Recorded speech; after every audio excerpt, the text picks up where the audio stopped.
it's so interesting because we talk about it now, and even then, because I'm from the States, you don't grow up with the same understanding of the royal family. And Royal Highness, take one! Yep, that's the former Suits star in a rare home video from 1990, playing with her friends and pretending to be the Queen. Regularly scheduled program, which is titled The Royal Highness, take two.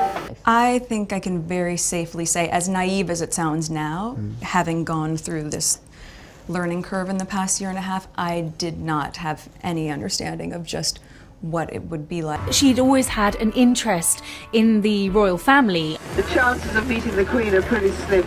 Oh, the irony. That's a 15-year-old Meghan Markle on a bus tour in London in 1996.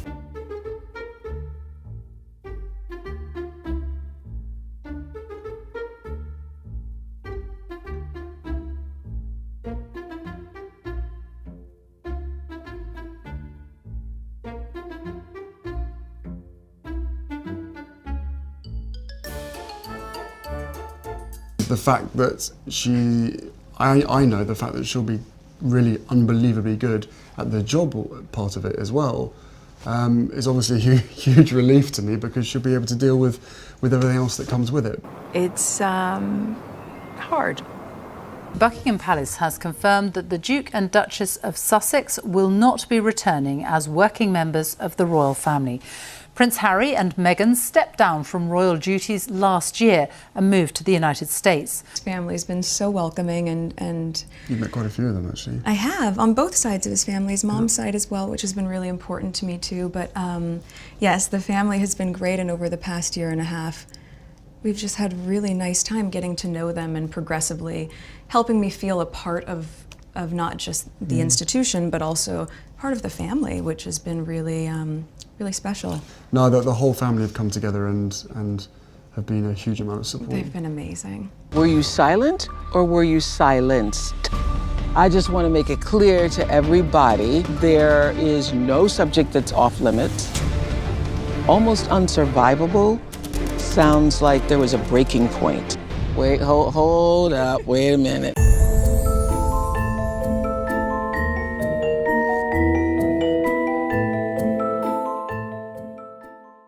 Full disclosure, I went into my research for this video trying to be fair and unbiased. However, I kid you not, like 5 minutes into the Meghan and Harry Netflix documentary, that all fell apart. To be honest, I thought many people were being unfair to her at times because they spoke of her with such vitriol, but it turns out many people who criticized her for being a narcissistic media whore were not wrong. Many of the memes and criticism were spot on, and that sucks. Of course, there's always the fringe who are purposefully being mean-spirited and misogynistic, but a lot of people's criticisms of her are quite fair. And this isn't the fault of the world. The fault for how Meghan Markle is perceived lies entirely with her. I truly cannot express this any differently. This woman is so phony and so hollow, it's downright scary at times. Like you're watching someone who isn't entirely all there. Someone who feels more like a programmed, praise-seeking automaton than a conscious, breathing being living an authentic human experience. It's very easy to see that everything she does and says is highly premeditated with publicity in mind. When I look at her, there is no true sense of personality. Her presence feels vacuous. Her speech feels like extremely curated talking points, even down to the supposedly spontaneous jokes. Everything about her feels appropriated. She's so clearly trying to be someone she's not, and also trying to force the world to see her as that, and the result is content that is hopelessly vapid, unoriginal, and boring. People should expect the real me in this, and probably the me that they've never gotten to know, certainly not in the past few years, where everything is through the lens of the media, as opposed to, hey, it's me. I'm just excited to be myself and talk and be unfiltered, and yeah, it's fun. one shameless vanity project after another, engineered to earn her praise, except its agenda is so transparent as to be counterproductive. There's also almost this sense that even her guests see how pathetic she is, and that they're aware of it, but they're humoring her nonsense out of pity, and of course for the exposure the show will give them. So essentially, I came away from this stomach-turning research hating everything Meghan Markle represents more than I thought was humanly possible. Within the first 5 minutes of the Netflix documentary, it became clear that what I was watching was not a story of two people overcoming real strife or unfair media persecution, but a story of two people meticulously constructing a narrative, a horrifically cringe narrative of victimhood and moral superiority, and then shamelessly monetizing that narrative across multiple platforms while simultaneously begging for privacy. The grift is so blatant. In my experience, retrospect is the best judge of behavior, and PR lies rarely survive well-constructed timelines.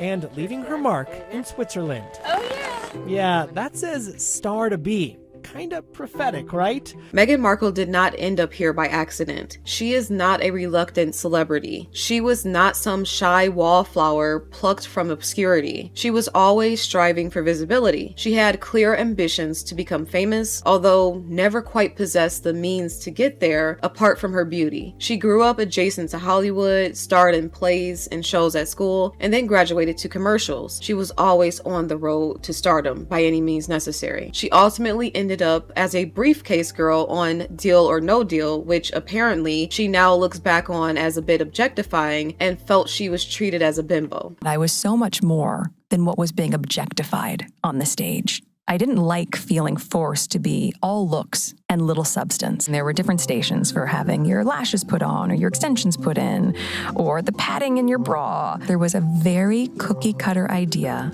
of precisely what we should look like. Meanwhile, cut to her doing this cringy photo shoot for a men's magazine, happily displaying her wares. So again, such hypocrisy. And oh yeah, that's kind of the point of an attractive woman on a game show. Who the hell takes a gig for an attractive game show assistant and expects to be fulfilled or find substance in the role? You're a glorified ring girl. Get over yourself. And as with most egomaniac careerists, she was so desperate for attention and to become upwardly mobile, she accepted it as her first big break anyway, despite being a feminist. Landing a supporting role in the legal drama Suits would come next, and she remained on board for several of its 9 seasons. According to the infamous Netflix doc Harry and Meghan, just after their 4th season was confirmed, she would meet Prince Harry in July 2016, and the course of her life would change forever. In the doc, Meghan insists she was intent on being single after a recent breakup and having fun girls time with her best friends just before she met Harry. I had a career, I had my life, I had my path, and then came age.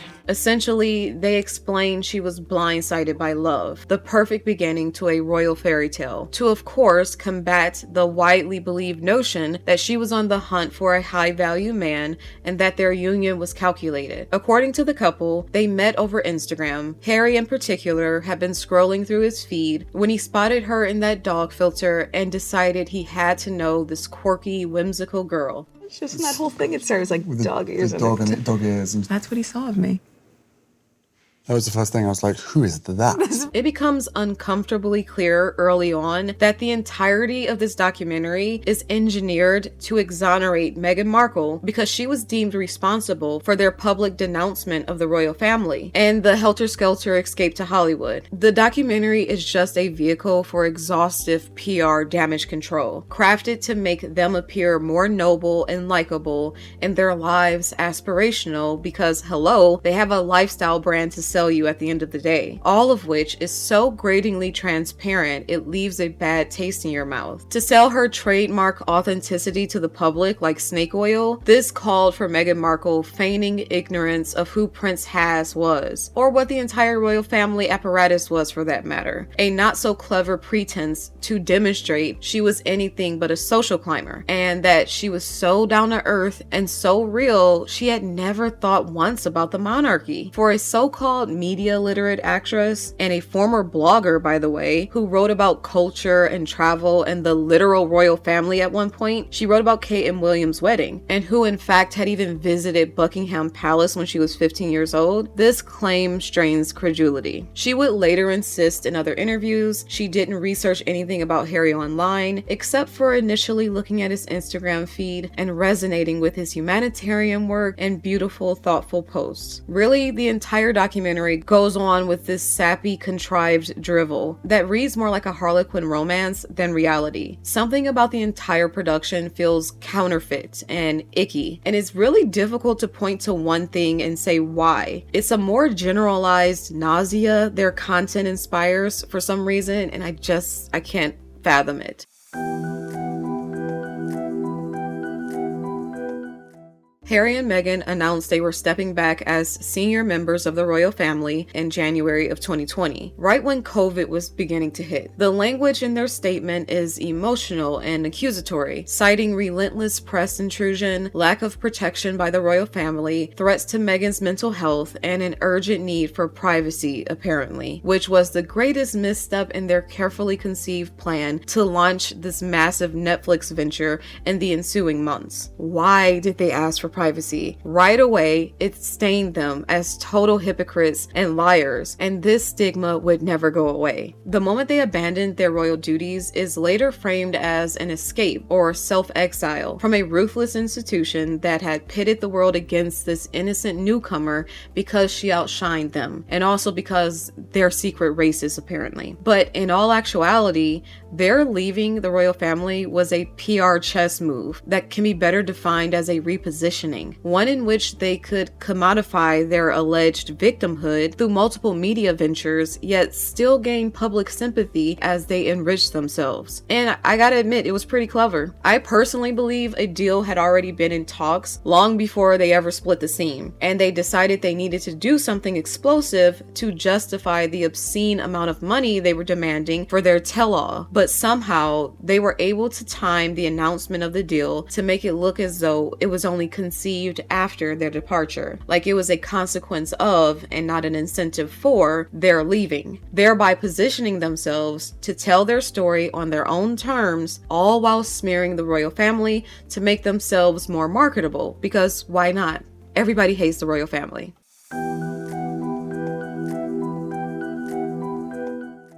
Less than a year after abdicating their royal duties, Harry and Meghan would sign a multi-year, multi-million-dollar content deal with Netflix. That is one hell of an opportunity, and they have squandered it entirely. Something to the tune of $100 million, by the way. Again, this is not happenstance or a fortunate coincidence. In my opinion, they'd been in talks with Netflix much longer than they'll ever admit. It was all highly calculated and would explain why they were making cringe video diaries of themselves all along, with the intention of the footage being public consumption. How can you simultaneously claim that the media exposure nearly destroyed you and then voluntarily run straight into the arms of Netflix, of all entities, signing a contract whose sole purpose is to turn your personal life into serialized content for millions upon millions of prying eyes? These people are so unserious. They were clearly not seeking privacy in earnest. They wanted the clout and attention,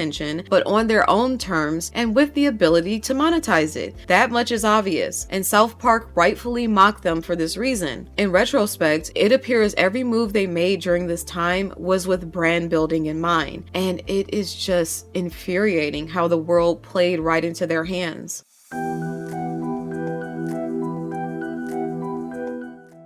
On the biggest, most impactful stop of their victimhood tour, Meghan and Harry would sit down with Oprah for a bombshell interview. This shifted the tides of everything. It's where grievances were aired, racist maltreatment was implied, and sympathy was harvested at a scale we hadn't seen since, well, Jussie Smollett. Oprah ate it right up, and so did much of the public. However, this is also where the first major cracks in their narrative began to appear. A lot of lies were called out from the interview, or some mistruths proves, like for instance them saying they were married by the Archbishop 5 days before their wedding, which was debunked. Apparently they did a private ceremony where they just exchanged vows, but the entire point of that story was to make their union seem more sincere, and that, oh, the wedding was just a spectacle for the public, but we did this for us. So it's just a lot of that nauseating sort of self-important nonsense that people got tired of pretty quickly. And then of course later Harry would infamously take back the fact that they were implying the royal family was racist, which is when people really began to turn on them, especially the Black community. So the Oprah interview was highly manipulative. The pacing, the pauses, and the many sordid revelations, which were deliberately structured to rage bait. And it was meant to mirror Princess Diana's 1995 Panorama interview in ways that are difficult to ignore. The so-called forced isolation, institutional cruelty, mental health in crisis, shadowy, unnamed antagonistic figures, basically trying to imply history was repeating itself. The parallels were deliberate. Having just finished researching for the Diana video I did a month ago, seeing these clips of Meghan and Diana juxtaposed repeatedly made my blood boil. Because not only is Meghan Markle appropriating victimhood here, all with monetary gain in mind, but she is doing so on the grave of a woman whose struggles and trauma were real, and who lost her life actually fleeing from a media craze brought on by her daring to be independent and leaving a man who had been humiliating and debasing her for years. She was killed because people were so obsessed by her free-spirited independence and her audacity to be dating another man in public. She died for that reason. So here's Meghan Markle pretending she's being martyred in the same way. Princess Diana did not willingly uproot her royal life. She was dutiful to the end, nor did she invite controversy in hopes of building an influencer brand. She went through hell and triumphed over it, and the public's love and sympathy was an organic result of her public struggles and courage. It was not because she had manipulated them into viewing her as a victim. But this is something both Meghan and Harry seem to be incapable of grasping, as they would go on to continue to draw these false parallels between these two women in other projects. In my opinion, Meghan is playing on Harry's vulnerabilities stemming from the trauma of losing his mother so young as a result of the media's ruthless, dehumanizing pursuit. She's also exploiting the memory of Diana's strife with the royal family to drive a wedge between Harry and his family in order to gain control. With the Windsors out of the picture, there are no more institutional restraints on them commodifying their influence, which the royal family gave them to begin with, and building a commercial brand off of it. But in order to get away with it, they needed to misdirect the public away from their opportunism by distracting them with a carefully manufactured sob story. Notice how Meghan's experience is magically mirroring elements of Diana's plight, up to and including biographies they secretly endorsed, an explosive tell-all network interview, a dangerous paparazzi car chase, and even a suicide attempt. Meanwhile, Kate Middleton's experience isn't even remotely the same. To drive this all home, the Netflix documentary devotes an extensive amount of time, like an awkward, painfully obvious amount of time, to Princess Diana's suffering so that they can emotionally prime viewers before transitioning to Meghan's experiences. Even the editing is suggestive. This is a manipulation tactic they relied on heavily and often, with Harry's ham-fisted comparisons, with him at one point even explicitly stating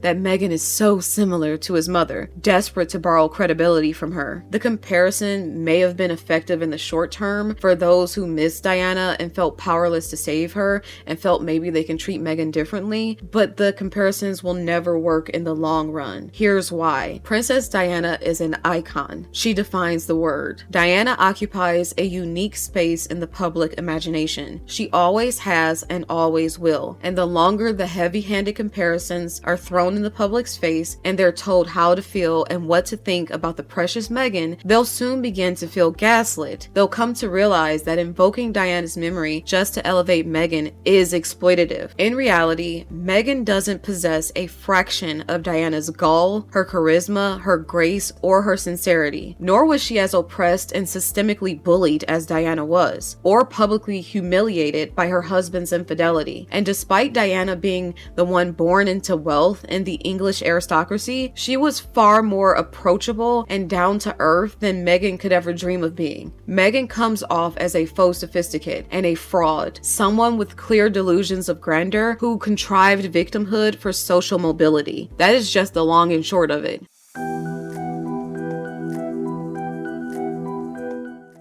The Netflix documentary is where the contradictions become impossible to ignore. We are asked to believe that Harry and Meghan are private individuals under attack, yet we're shown pre-planned video diaries of their so-called traumatic moments, cinematic reenactments, drone shots, candid videos and photos that feel completely manufactured. No one documents their life like this unless the ultimate goal is narrative spinning for public consumption. Moments of distress are framed cinematically, complete with music cues and emotional pacing to keep the viewer invested. Meghan's face at times is just plain laughable, like she is always acting. But I wasn't just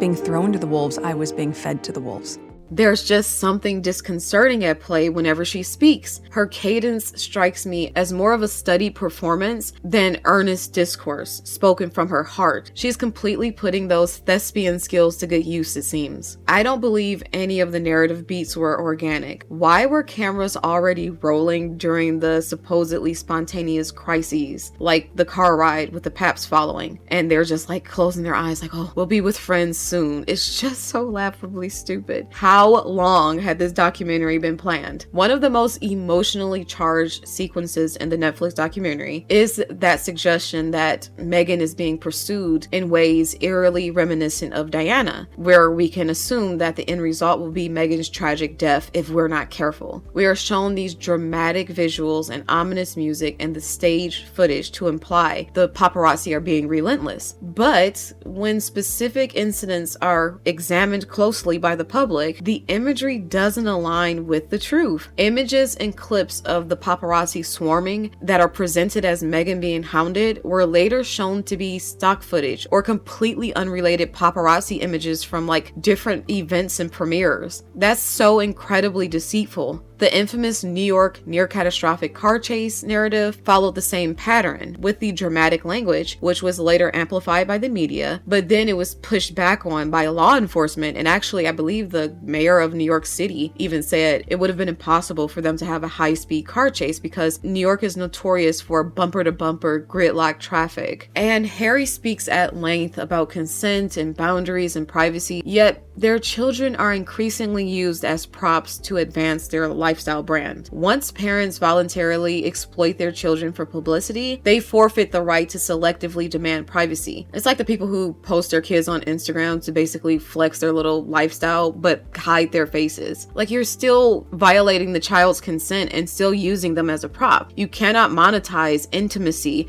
and then scold the audience for caring about your personal life. This hypocrisy was widely criticized and then later satirized, which marked a shift in the public sentiment and which was richly deserved.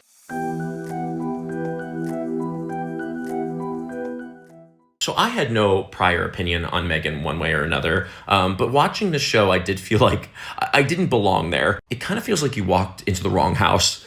And you're like, oh, how did I get here? And Meghan also like doesn't really want you there, but she doesn't want to be rude or anything. So she's like, stay, we are making crew tape. The joy of hostessing for me is when I can really suck up all the air in the room. Every episode, she invites a guest over, either friends or people she's stalked online, and they make cute little Instagram-ready harvest baskets, while Meghan turns every conversation into a flashback of her life and how relatable she is. It's like a PR makeover made by insufferable white women that work off of vibes and color palettes, and it kind of makes me want to jump off a cliff. And with the release of With Love, Meghan, the title being a hint of the cringe, self-adoring buffoonery the show would become infamous for, the world's consternation only grew. And trust me, I get the appeal of the show, and I could even see myself watching a show like this if the host was literally anyone else, because I love homemaking and cooking and crafting. I make candles and stickers and jewelry and flower arrangements, etc. But even with someone like me who could have been the target audience for this show, Meghan lost me. It feels extremely phony and elitist and is meant to make you feel inferior to her in every respect. That's the entire purpose of the show. I would much rather watch Hailey Bieber cook. Hailey is someone who I think is misunderstood, and a lot of the criticism towards her is genuinely born from straight up misogyny. So I get why people think that's also the case with Meghan, but it's not. The difference between someone like Meghan and Hailey and their execution in a show like this is that despite being a privileged, beautiful Nepo baby married to the most obnoxious singer on earth, Hailey has a relatability that cannot be faked, and that's fun to watch. She's also funny and adorable without being try-hard and cringe. But with Meghan, there's always this sense that something's off and that everything is forced. What it boils down to is a lack of authenticity. It's the best way I could explain it, coupled with a demand that you, the viewer, perceive her in a very specific light that she has approved. Always one that elevates her and is hardly ever self-deprecating like Hailey is at times, because self-deprecating humor is endearing. But with Meghan Markle, everything you're seeing and consuming, it makes the psyche just want to rebel and reflexively say, no, we're simply not buying it. Across every venture, podcast, documentary, memoir, lifestyle branding, cooking show, the pattern is identical. Meghan must be portrayed as chic,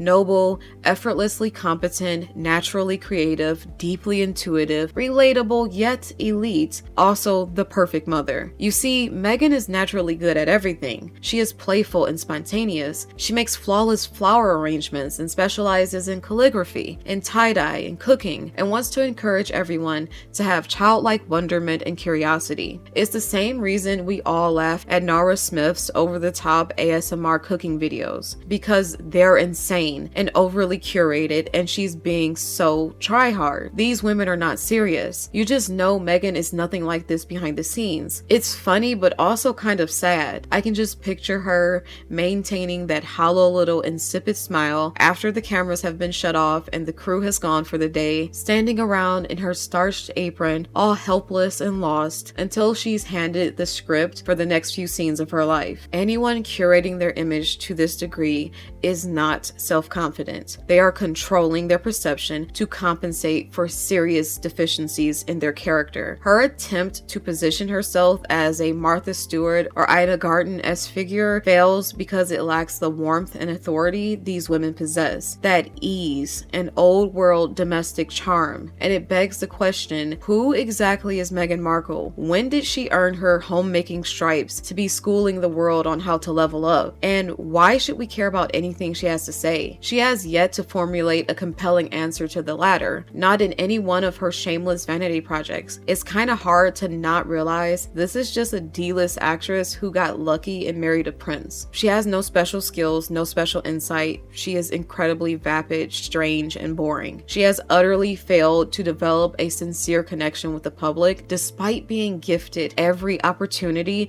both before and after the royal family to do so. And that's because she has always come off as a self-obsessed snob. That's exactly what she is. The Spotify deal was intended to establish Meghan as a serious cultural commentator, which just sounds laughable when you think of it. Instead, Archetypes, her podcast, produced only 12 episodes and was quietly canceled. According to the Wall Street Journal, Spotify executives were frustrated by delays, lack of output, and late editorial changes. Prince Harry never developed a podcast concept at all, which he was supposed to do. Spotify executive Bill Simmons would later publicly refer to the couple as grifters, stating they failed to meet productivity benchmarks required for the full payout. And indeed, their failure to produce meaningful, engaging content, despite being handed the deal of the century and multiple mediums through which to reach an audience, must have been a rude awakening to them and their handlers of how superficial and unlikable they are. It would seem that no one is more interested in Meghan and Harry than Meghan and Harry, and maybe Oprah, another self-important egotist. The Netflix documentary and Harry's memoir did not clarify their story. Each project only served to shed a more critical light on their mass deceit than they would have ever been subjected to under the watchful eye of the media. This was a massive PR miscalculation on their part. It bit them in the ass and has not let go ever since. They demanded privacy while selling access. They invoked victimhood while staging content and cashing paychecks. They lost the public's sympathy because their con was more transparent than either of them were intelligent enough to realize. Harry and Meghan are not tragic figures who were unjustly persecuted by a hostile world. They are a cautionary tale about what happens when self-mythology and narcissism outruns reality, and how curated branding can never compensate for insincerity.